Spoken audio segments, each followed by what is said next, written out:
keynote speakers. Actually, when we look into the topic of today's seminar, this is National Strategy Building Skill Base for Global IT Service Market. Global IT service market, how we can actually cater to the requirement is the subject of the seminar. Our first keynote speaker started with an analysis of the global IT HR requirement and then how we can produce this HR, and then he ended up with finding that we don't even have enough IT resources produced for our own country. So, as per the topic, looking for global IT service, we conclude that we don't have enough production of HR for our own country. And of course, our second keynote speaker, Professor Khoje, has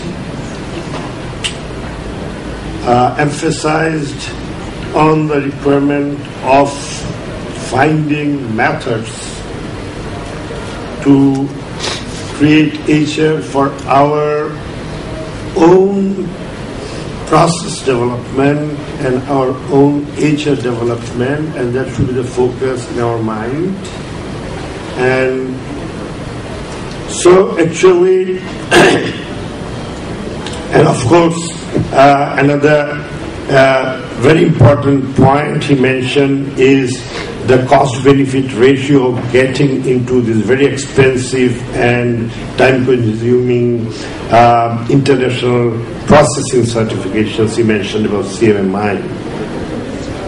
That increases cost of delivery. But when we look into the global market, that brings in business. Because, CMMI rating is possibly one of the criteria that our international global market looks for.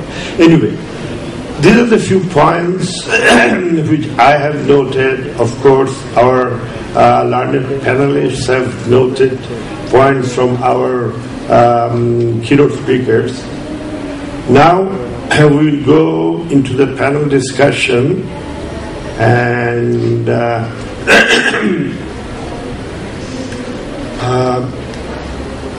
our first panel discussion will be, where is the list? Yeah.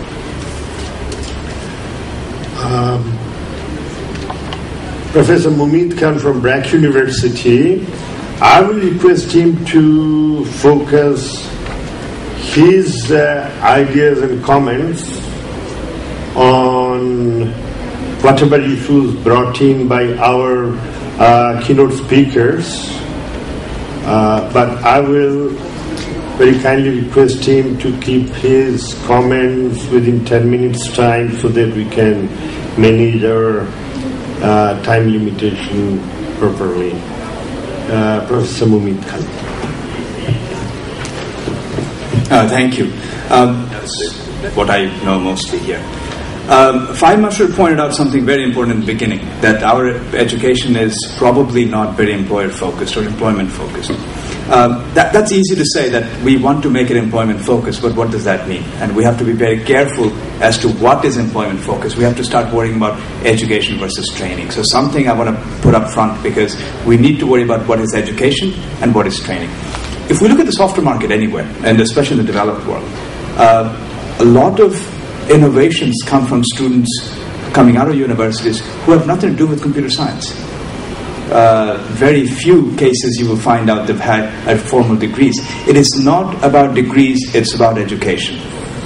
You can find the right workforce actually, but of course, Professor Okunazon pointed out, innovation ideas don't sell software. After that, you do have to actually build a product that you have to deliver on time, on target, and you have to produce services that actually produce profits. Otherwise, it's not an idea of innovation that's going to go into the marketplace.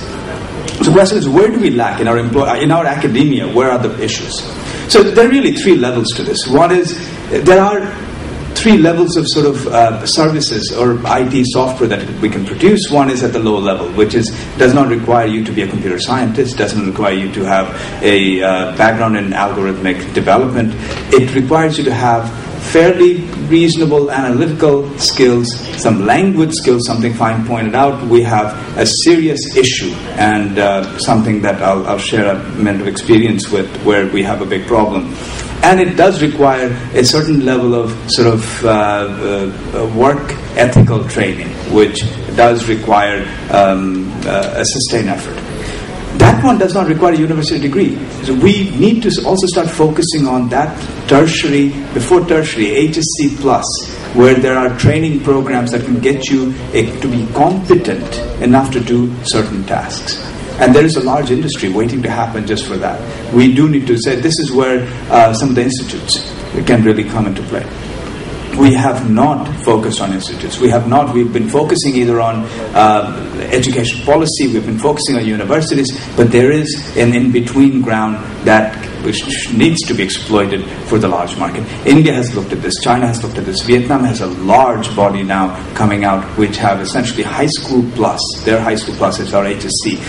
Education which are typically a 2-year program, a year program, 2-year program, who can handle certain tasks which are very, very useful for a large industry. Second one is fresh graduates. Fresh graduates are unemployable everywhere in this world. I don't understand how people think that you can take a fresh graduate and say, by the way, we're developing this product, why don't you work on it? It's impossible. Cannot do this in the US, cannot do this in Japan, cannot do this in Australia. They are trained after they get a degree. A fresh graduate has a certain level of analytical skill, a certain level of technical skill, fine, but that graduate has absolutely no capability, should not be expecting that at least, of working in a production environment, producing something that leads to a profitable product. So we need to understand what the difference between, again, education and training, and we need to provide that gap. And Fahim had pointed out that, again, the issue of institutes. Tata's Institute is an excellent example. I'm leaving aside North America, which handles this in a different way. But Tata's Institute, for example, or Wipro Institute, takes graduates who come in, who may actually have a physics degree, may have a math degree, computer science, or history. If that person has certain analytical ability, degree really isn't that much. It was probably important at one point, but people have figured out degrees aren't that important. But then the training begins, which integrates that person into a production environment, which requires much more than programming.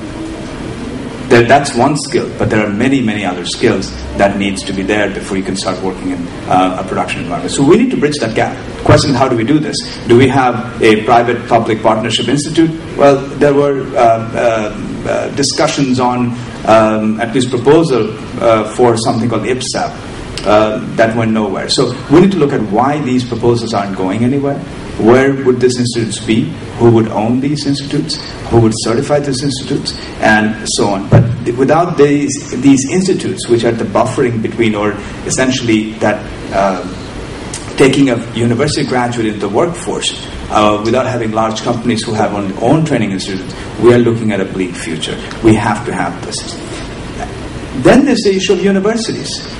I'll take computer science only, but we have to realize that IT market should be attracting students from all disciplines, not just computer science. But in computer science, we have severe shortages of capacity in teaching faculty. Where would they get them from? Are we producing them locally? Not really. Where are our best graduates going? Abroad. And they're not coming back. So unless we increase the pool of graduates, doubling the capacity, tripling the capacity will simply produce more mediocre, unusable graduates, which does not solve the problem. So we need to look at this from a larger perspective. It's not just increasing capacity, but increasing capacity in all sectors, including teaching sector, and understanding what that takes, not just taking a fresh graduate from another university, creating a lecturer in a university and hoping that will produce the next generation of computer scientists or IT professionals or programmers or software marketing experts and so on. So there is one big issue waiting for us to actually deal with, is how to actually increase capacity in the universities to teach computer science. There are two issues here. One is the teaching capacity. Another is attracting bright people to come into teaching in these areas. And the second is attracting bright students to come into science. And FIME has shown some very alarming features in its alarm section. But this problem goes into universities, where if I now look at the top 20% of the students coming into our universities, at least in my university, a lot of them will be going into business studies. Why? Because they, rightly or wrongly, they see a career path in those fields that they do not see in the IT sector. And this is a reality. They do not see that there is a career path. Oh, you'll be a programmer for a few years, you'll get a certain salary, but what next? In other companies, especially in business areas, there are very well-defined career paths. There's HR strategy, HR policies worked out. So we need to make this area attractive. How do you make it attractive? Well, it's a long-term thing. It's not going to happen tomorrow, but there are companies that grow. It's a sort of a chicken and egg problem. Unless there are large companies that grow, have HR capacity to actually grow the people, students are not interested. Unless there are people coming into the industry, companies are not going to grow. So how, there has to be incentives that make this happen. Educational flexibility is a big issue we are dealing with. Technology, employer-focused technology or employment-focused education has one dangerous slope, slippery slope. Technology changes. By the time you graduate, the technology may already have changed. So focusing too much on technology in education has never been a good idea. This is sort of a motto, of, at least in North American education: do not teach technology. You will learn technology. Teach the underlying knowledge where you can pick up technology. And one of the things that we do need to bring in, but we do need to get our students involved. Right now, for example, we want to offer a course on cloud computing, which actually we have a pilot course running for the last year. To get UGC approval for that course, we're a private university. I don't know what happens in a public university. It will take us a year and a half. A year and a half for a technology that has already become mature. Our students are already behind by a year and a half. So education policy must take this into account, where universities are given a certain level of flexibility in adding new technologies. So by the time we start cloud computing, people have already gone ahead. So where are we? We're sitting a year and a half, 2 years behind on this thing. When we're looking at advanced mobile application programming, where by the time we start the actual course after approval, it had already been about a year and a half or 2 years old. So we need to start looking at flexibility in terms of how we can change these courses. There are universities that offer new courses every semester, new things coming up. We have a fixed curriculum that is essentially decided on by a team of experts who may or may not be continuously looking at the changing of the technology landscape. So we need to worry about educational flexibility, without which we cannot address some of the issues that are coming up even today. If we want to offer a course in innovation management, what Professor Nopin was mentioned, without this you cannot. How would you do this? You have to go, get somebody competent to come and teach. You have to go to UGC for an approval. By that point, it's probably too late, because that kind of a resource investment may not be practical for most universities. Then there's this whole issue of how do we evaluate our programs. Let's say we say that we've improved our computer science education, IT education significantly. How do we evaluate this? Again, Feynman pointed this out, that there is no such thing as a benchmark here. So who would do this? That's something that I think it's an open question. For companies, maybe there are certifications, whether they're valuable or not in terms of cost of delivery is open to debate for such as CMMI. How do we evaluate actual programs? Do we evaluate programs based on how good the ACM programming contest results are? Well, that's silly, because the students who are doing this are probably going to be gone next year, not to come back. So how do we evaluate IT programs that are relevant to the industry itself? Something that we need to deal with. And language, and one of the last points I'll mention, there are many other issues, but it'll take way too long to talk about this, but language is a huge problem. I'll give you a quick example. A student of mine came to me and explained to me an algorithm that was wrong. And this student is extremely bright. And I said, why did you get it wrong? He said, well, I didn't understand the book you're using in the classroom. I didn't understand some of the lecture material. So I went and bought a book which was written by an author, author in a neighboring country, which was written in a form of English that is understandable to me.